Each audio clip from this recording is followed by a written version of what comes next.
This is last minute revision for commerce and accountancy. Part A already I have completed 2 marks questions. Now today I am discussing 5 marks question. Unit wise we are doing this. So short answer questions 5 marks. First unit you have financial market. So what are the differences between primary market and secondary market? The difference between primary market and secondary market. यहाँ पर ये market बोले तो यहाँ पर vegetables fruits की market नहीं है, ये इन फाइनेंशियल मार्केट है ये. ठीक है, इट इज़ फाइनेंशियल मार्केट. यहाँ पर सिक्योरिटीज़ जो कंपनी के जो शेयर्स रहते ना वो शेयर्स बॉट एंड सोल्ड होते. सो यहाँ पर डीलिंग क्या रहता है प्राइमरी मार्केट में? Deals with the issue of new share. अगर कोई कंपनी को न्यू शेयर इशू करना है मनी जनरेट करने के लिए तो यहाँ पर प्राइमरी मार्केट में सेल होते वो. Secondary market deals with the marketing existing shares. जो कंपनी के ऑलरेडी शेयर्स है वो कंपनी के शेयर्स यहाँ पर सोल्ड होते. फॉर एग्जाम्पल अगर एक ABC लिमिटेड कंपनी है, नई कंपनी स्टार्ट करे लोग, तो लोगों को उनके शेयर्स बेचना है तो कहाँ बेच सकते लोग, कहाँ पर सेल कर सकते हैं? प्राइमरी मार्केट में. ठीक है, अगर XYZ एक कंपनी है ऑलरेडी जो है सो उन लोग पब्लिक को शेयर्स इशू कर दिए, अब पब्लिक को वो सेल करना है तो यहाँ पर सेकेंडरी मार्केट में वो ऑलरेडी एग्जिस्टिंग कंपनीज के शेयर्स यहाँ पर बॉट एंड सोल्ड होते. Sale of security it allows the company to sell it securities directly to the investor. यहाँ पर जो इन्वेस्टर जो रहते, जो खरीदने वाले रहते ना, उनको डायरेक्टली और इनडायरेक्टली सेल होता with the help of mediators. Secondary market में it allows exchange of securities between security owner. Security जिसके पास शेयर्स है ना, यहाँ पर कंपनी नहीं है, अब कंपनी ऑलरेडी सोल्ड कर दिए, तो यहाँ पर जिसके पास भी सिक्योरिटी के शेयर्स के जो ओनर है, अब इफ सपोज आप उस कंपनी के शेयर्स खरीदे थे, अब आपको सेल करना है तो आप यहाँ सेकेंडरी मार्केट में सेल कर सकते. यहाँ पर कौन सेल कर रहा है? यहाँ पर डायरेक्टली कंपनी सेल कर रही है. It allows the company to sell securities directly. ठीक है, इन्वेस्टर्स को डायरेक्टली और इनडायरेक्टली शेयर कर रहे with the help of mediator. यहाँ पर क्या हो रहा है, जो भी सिक्योरिटी ओनर्स है वो लोग सिक्योरिटीज को एक्सचेंज करते हैं. यहाँ पर अल्टरनेट नेम प्राइमरी मार्केट को और के न्यू इशू मार्केट भी बोलते हैं और सेकेंडरी मार्केट को स्टॉक एक्सचेंज भी बोलते. ठीक है, stock exchange is secondary market जहाँ पे already existing shares bought and sold होते. Concern it is concern with buying of securities. यहाँ पर बाइंग ऑफ सिक्योरिटीज का it is concern with buying as well as selling of securities. ठीक है, यहाँ पर प्राइमरी मार्केट में कंसर्न मेन क्या रहता? बाइंग रहता. यहाँ पर बाइंग एंड सेलिंग बोथ रहता. Value of securities it allows the companies management to determine the value of security. Security की कितनी वैल्यू है वो यहाँ पर डिटरमाइन होता. The value of security is decided based on the demand and supply. यहाँ पर शेयर्स की वैल्यू डिमांड एंड सप्लाई पे डिपेंड रहता. ठीक है, शेयर्स की वैल्यू किस पे डिपेंड रहती? डिमांड एंड सप्लाई पे. Location there is no specific location नहीं है प्राइमरी मार्केट का. Secondary market has specific location रहता है इसका. Now next we have differentiate between indigenous bankers and money lenders. Indigenous bankers बोले तो indigenous bankers provide finance for trade and commerce के लिए लोग बिजनेस करने के लिए लोगों को ट्रेड एंड कॉमर्स को जो है सो प्रोवाइड करते. Money lenders provide finance for consumption. अब अपने को किसी को पैसों की ज़रूरत है, ठीक है, गोल्ड वहाँ पर रखा के मनी लेंडर के पास अपन अमाउंट जो लेते अपने फैमिली फंक्शन के लिए, कंजप्शन के लिए, उसके लिए यहाँ ये मनी लेंडर्स लोन देते. Deposits they accept deposit and give loans. Indigenous bankers का काम क्या है? जिसके पास पैसे रहते ना वो लोग के पास है डिपॉजिट्स को एक्सेप्ट करते वो लोग, हाँ, फिर जिसको लोन की ज़रूरत है उनको लोन देते. ठीक है, एक्सेप्ट जब डिपॉजिट एक्सेप्ट करते हैं, सपोज 5% लोग को इंटरेस्ट देते हो लोग. ठीक है, यहाँ पर जब लोन देते तो इन लोगों को 10% चार्ज करते हो लोग. That 5% different is the profit of the bank रहता. They do not accept deposit. Money lenders पैसे नहीं लेते किससे भी. ठीक है, खाली लोग मनी जो है सो बिजनेस को लीड करते लोग, mainly engage in the leading business. Interest rate usually the interest rate charge with by indigenous banker is less than the money lenders. Money lenders का जो इंटरेस्ट रेट रहता वो ज़्यादा रहता, इंडिजिनियस बैंकर का कम रहता. अगर इफ़ वी कंपेयर, अगर अपन कंपेयर करें अगर, तो the interest rate charge by money lender is more than the indigenous banker. Security indigenous banker provide finance against security.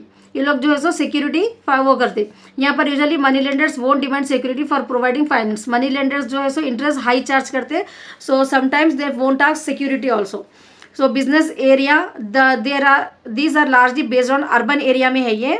They carry on their business in rural area. Money lenders ज़्यादा rural areas में business करते हैं. Now in unit 2 we have stock exchange. Stock exchange क्या है? Just now we have discussed. No, stock exchange is nothing but secondary market where the existing shares buy and sold. So that is only the answer we have to write. What is SEBI? this in stock exchange we have two important questions. What is BSE and what is e-banking? Sorry, this is unit 3. So in stock exchange we have only one question. What is BSE? BSE stands for Bombay Stock Exchange. Bombay Stock Exchange. It was incorporated in the year 1877 में incorporate हुआ ये.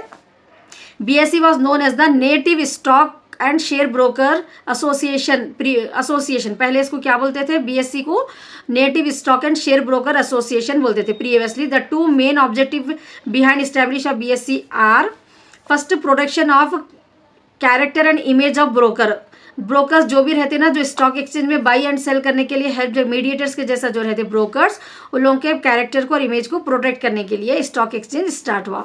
Next, encouragement to fair practice होना और prevention, माल practices नहीं होना, कुछ भी धोखा नहीं होना यहाँ पर इसमें स्टॉक एक्सचेंज में शेयर्स बाई एंड सोल्ड होते जब, उसके लिए जो है सो ये स्टार्ट हुआ. Some of the features of BSE are BSE introduce online trading called bold. BSE online trading रहता है, ये 1995 में स्टार्ट हुआ. In order to help in active trading होने के लिए और प्रोटेक्ट करना है मार्केट इंटीग्रिटी को, इसके लिए ये BSE इंट्रोड्यूस्ड हुआ. BSE has its global reach पूरी मतलब दुनिया में फैले हुआ ये, in helping customers across the world. BSE में अक्रॉस द वर्ल्ड जो है सो कस्टमर्स पार्टिसिपेट करते. It deals in trading of equity shares. क्या डील होता है इसमें स्टॉक BSE में? Equity shares of small and medium scale enterprises के equity shares bought and sold होते. It offer services such age management of risk, clearing, settlement, training to participants in the capital market, ये भी करता BSE. It facilitate efficient and clear platform है ये trading कर लेने के लिए. यहाँ पर इक्विटी एंड डेप्ट इंस्ट्रूमेंट एंड म्यूचुअल फंड्स जो भी बॉट एंड सोल्ड होते हैं, इसके लिए यहाँ पर एफिशिएंट एंड क्लियर प्लेटफॉर्म है ये. Next, unit 3 we have banking services. So what is e-banking? Explain any 4 advantages of e-banking. So e-banking means, e-banking refers to a system. e-banking क्या है? एक सिस्टम है ऑफ बैंकिंग का, where in electronic devices are use for carrying out banking transactions. Electronic devices जो है हम यहाँ पर यूज करते हैं बैंकिंग के ट्रांजेक्शंस को कैरी करने के लिए. In case of e-banking, banking facilities are offered to the customers via electronic delivery channels. Most of the banks offer a e-banking through automated teller machine. ATM के through telephonic transactions अपने को जब भी जो अपन पैसे डेबिट एंड क्रेडिट करते हैं account में, अपने को इमीडिएटली जो मैसेज आ जाता. अपन आजकल GPay जो यूज़ कर रहे, टेलीफोनिक ट्रांजैक्शंस भी जो है सो अलाउ कर रहे बैंक अपने को. It provides efficient services at low cost. और ई-बैंकिंग जो है ना अपने को अच्छे से सर्विसेज और लो कॉस्ट पे जो है सो अपने को प्रोवाइड करे. इसके फायदे क्या है ई-बैंकिंग के? बैंक्स इंकर लेस ऑपरेटिंग कॉस्ट बैंक्स का कम हो जा रहा. ठीक है, अगर 100 ऑफ कस्टमर्स अगर वहाँ आ रहे तो ऑपरेट करने के लिए उन लोगों को स्टाफ की ज़्यादा ज़रूरत पड़ती थी. लेकिन ई-बैंकिंग आने के जब से जो है ना ऑपरेटिंग कॉस्ट जो है सो बैंक्स का कम हो गया. ये एक फ़ायदा हो गया उन लोगों को. It results in higher customer satisfaction and customers are more satisfied with this services. Because अगर अपने को डिपॉजिट करना है एक स्मॉल अमाउंट भी, तो अपने को पहले बैंक को जाना पड़ता था, फिर अमाउंट निकालना, कभी अपने को बैंक का बैलेंस मालूम करना है तो पासबुक लिख जाना, उसको एडिट कराना, तो ये सब रहता था. तो बैंकर्स को अब यहाँ पर it immediately with the fingers on the phone they can finding their balance also and they are getting the many services from the e-banking. So that's why the customers are satisfied here. In these exchange of information takes place with greater speed and accuracy. और इतना fast जो है so information यहाँ पर अपने को exchange हो रहा. It assist the banks in reducing the work burden of their branches. और इनके ब्रांचेस का पूरा वर्क बर्डन भी कम हो जा रहा. Next we have explain the primary functions of banks. Banks का प्राइमरी फंक्शन क्या है? एक बैंक अगर आप स्टार्ट कर रहे हैं तो वो बैंक वालों का जो मेन प्राइमरी फंक्शन क्या रहता? Accept the deposit. ठीक है, बैंक को कहाँ से आती है इनकम? अगर कस्टमर्स आके इनके पास डिपॉजिट करे तो ये डिपॉजिट को यूटिलाइज करके ये लोग क्या करते हैं? दूसरे कस्टमर्स को लोन देते, लोन देके उनसे हायर इंटरेस्ट चार्ज करते, उससे बैंक्स जो है सो रन होते. ठीक है, तो प्राइमरी फंक्शन कोई भी बैंक का क्या रहता? एक्सेप्टिंग ऑफ डिपॉजिट्स रहता. Primary function of commercial bank is to accept the savings as deposit from the public and mobilise such savings of the household section. ठीक है, घर में जो भी खर्चे के अपने पैसे जो बच जाते हाउस होल्ड सेक्शन के लोगों के, वो अमाउंट को लोग जो है सो बैंक में ले जाके घर में रखने के बजाय बैंक में डिपॉजिट करते. तो बैंक उन लोगों को इंटरेस्ट पे करते यहाँ पर. ठीक है, और उससे जो है सो लोन भी प्रोवाइड करते. Usually the commercial banks offer 4 types of deposits. Commercial banks के डिपॉजिट्स कितने टाइप के रहते हैं? 4 टाइप्स के डिपॉजिट है इनके पास। करंट डिपॉजिट क्या रहता है? Current account is maintain by the businessman के लिए रहता है ये। Generally institutions, government and businessman hold this current account. Banks need not pay any interest on the credit of current account में आपको इंटरेस्ट जो है सो बैंक वाले नहीं पे करते, क्योंकि number of transactions you can do in a day. Current businessman को जो है सो डे में कितने की ट्रांजैक्शंस करना रहता है, तो बैंक वो सर्विस प्रोवाइड करती है और लोगों को नंबर ऑफ ट्रांजैक्शंस की जो है सो फैसिलिटी प्रोवाइड करते हैं। That's why they don't want give the interest on their savings current deposit पे। सेविंग डिपॉजिट में क्या रहता है? The amount deposit in the saving bank account is refer to as saving account. Saving deposit, saving account bank account में आपको जो amount आप deposit करते हैं उसको सेविंग डिपॉजिट बोलते हैं। फिक्स डिपॉजिट क्या रहता है? ये पर्टिकुलर पीरियड ऑफ टाइम के लिए रहता है, 5 ईयर्स के लिए, 10 ईयर्स के लिए। यहाँ पर जो है सो आपको high rate of interest charge होता, ठीक है। 7 days to 5 years the current rate of interest SBI का 4.5% टू 6.10% पर एनम है फिक्स डिपॉजिट के। In the if the depositors want to deposit is money before the expiry of the period he must give a period notice देना पड़ता, ठीक है। अगर आपको 5 years के लिए अगर आप डिपॉजिट रखे थे वहाँ पर, लेकिन आपको 3 ईयर्स के बाद अमाउंट होना है तो पीरियड नोटिस देना पड़ता। आपका जो भी रेट रहता उसको कट ऑफ करके जो है सो अमाउंट आपको पे करते। नेक्स्ट ये है recurring deposit. Under recurring deposit depositor did not deposit fixed amount. Recurring deposit में फिक्स अमाउंट नहीं रहता, ईच मंथ एक स्पेसिफिक टाइम पीरियड के लिए रहता, ठीक है। ये पोस्ट ऑफिस के जैसे रहता है ना वैसा। द डिपॉजिट में भी रेंज फ्रॉम 1 to 10 ईयर्स के लिए। एवरी ईयर आपको 10 ईयर्स तक अमाउंट पे करना रहता है, एवरी मंथ ऐसा थोड़ा थोड़ा अमाउंट। 10 ईयर्स के बाद आपका जितना भी अमाउंट पे होता उसको विथ इंटरेस्ट के साथ आपको रिपेमेंट होता। That is called as recurring deposit. The difference between fix deposit and recurring deposit is fixed deposit at a time you are paying 5 lakhs rupees you are depositing into the bank, 5 lakhs rupees for 5 years. But in recurring deposit 5 lakhs deposit you are doing, but you are not paying whole 5 lakhs at a time. Month wise you are paying for the 10 years. In installments you are paying in recurring deposit. Next primary function of the bank is advancing loan. The another primary function is ना, ये पैसे लेके bank ऐसे नहीं रख लेते, ठीक है।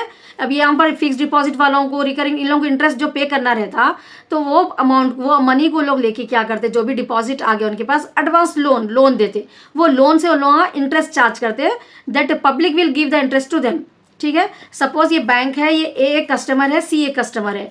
ए कस्टमर 5 लाख बैंक में डिपॉजिट करे बैंक में, तो इन बैंक वाले इन लोगों को 5 लाख के ऊपर इंटरेस्ट 50,000 दिए suppose, example I am saying. अब यहाँ पर सी ए कस्टमर है, इनको पैसों की जरूरत है 5 लाख की, तो बैंक सी को 5 लाख रुपीज दे देते ये बी के। 5 ईयर्स के बाद 5 लाख 6 लाख, सपोज 1 लाख एक्स्ट्रा मिल रहे, 6 लाख इनको दे रहे। इनकम से 5 लाख जो लोन दिए, इनकम से क्या करते 7 लाख रुपीज रिसीव करते, 2 लाख एक्स्ट्रा, तो 1 लाख वो जो रहता डिफरेंस वो बैंक का इनकम रहता, ठीक है ना। सो ओवरड्राफ्ट, अब यहाँ पर लोन जो देते लोग उसके 4 टाइप्स है अपने को। ओवरड्राफ्ट क्या रहता है? ये शॉर्ट टर्म लोन रहता, एक्सेस अमाउंट जो है सो विड्रॉ कर सकते हैं आप, एंड सर्टेन फिक्स लिमिट के लिए रहता। नेक्स्ट कैश क्रेडिट रहता, bank provide the facility account holder against certain security. आप कुछ सिक्योरिटी गोल्ड वगैरह रखे यहाँ पर जो है सो अमाउंट ले सकते, कैश ले सकते बैंक से, that is called as cash credit emergency में। Discounting bills of exchange, bills जो भी रहते ना बिजनेस में, वो एक लीगल जो है सो बिल्स ऑफ एक्सचेंज बोले तो एक लीगल डॉक्यूमेंट रहता। अगर आपके पास 3 मंथ्स के लिए अगर कोई बिल्स ऑफ एक्सचेंज है 1 लाख का, आप इमीडिएटली अगर पैसों की जरूरत है तो बैंक में जाके आप डिस्काउंट कर सकते। तो 1 लाख के बिल पे आपको जो है सो बैंक 10,000 कट करके जो है सो अमाउंट पे करते। डिस्काउंटिंग बिल्स ऑफ एक्सचेंज ये करते bank money at call, it is also called call money. Bank provide this facility for a short period of time, does not exceed 7 days to the borrower, ठीक है। अगर immediately कोई borrower को पैसों की जरूरत पड़ी, only for 7 days, money at call 7 days के लिए रहता है ये short term loan. Next we have what are the various types of retail loans, explain. Home loan, car loan, education loan, personal loan, credit card. These facilities are also providing by the bank. Bank provide retail loan facility for individual consumers and underwriters, money lenders and other lenders to purchase any asset or property. So home loan means यहाँ पर financial institutions जो रहते हैं provide home loans to its customer for the purchase of home and construction of home. या तो home purchase करने के लिए या construct करने के लिए लोन provide करते हैं financial institution. These loan are offered by LIC वाले, SBI, UIT, other financial institution. National housing bank बोल के भी है, was also set up to with the support of RBI for the development of housing loan. Housing जो है सो लोगों में development आना बोल के जो है सो ये बैंक्स जो है सो लोन प्रोवाइड करते हैं. Next, car loan. Bank provide car loan facility also to its customer to purchase car on or vehicles. The loan amount must be repaid in the instalments में जो है सो आपको पे करना रहता है इसमें. दिस टाइप ऑफ में भी सिक्योर्ड और अनसिक्योर्ड भी रहता है ये लोन. नेक्स्ट, एजुकेशन लोन भी प्रोवाइड करते हैं bank. Education loan also provide, अगर आप फॉरेन जाके कुछ फर्दर स्टडी करना है तो bank will provide the education facility for that. These loans provide financial support to student to pursue higher education. Next, personal loan. Bank provide personal loan to meet personal requirement of its customer. It is also offered for the purpose of renovation, house के लिए या wedding के लिए, according to the eligibility of the customer. Customers की eligibility देखते कि आप कितने अच्छे कस्टमर है वो बैंक के, on which the interest is charge. So credit card भी जो है सो आपको प्रोवाइड करते हैं bank. That is also a type of loan only. Credit card also a type of loan only. Credit card is a strip card रहता है provided by the bank which allow the customers to purchase the goods whenever he she wants and the amount they have to पे letter. This card में भी domestic card भी हो सकता है, international card भी हो सकते हैं. ये दो तरह के रहते हैं credit card. Domestic card within the country you can purchase and purchase the goods, whereas international card you can anywhere in the global world you can anywhere purchase the goods. So these cards are issued to the customers according to their credit worthiness and it is very easy and comfortable to use. Now next, unit 4th we have insurance services. This I will discuss in the next class.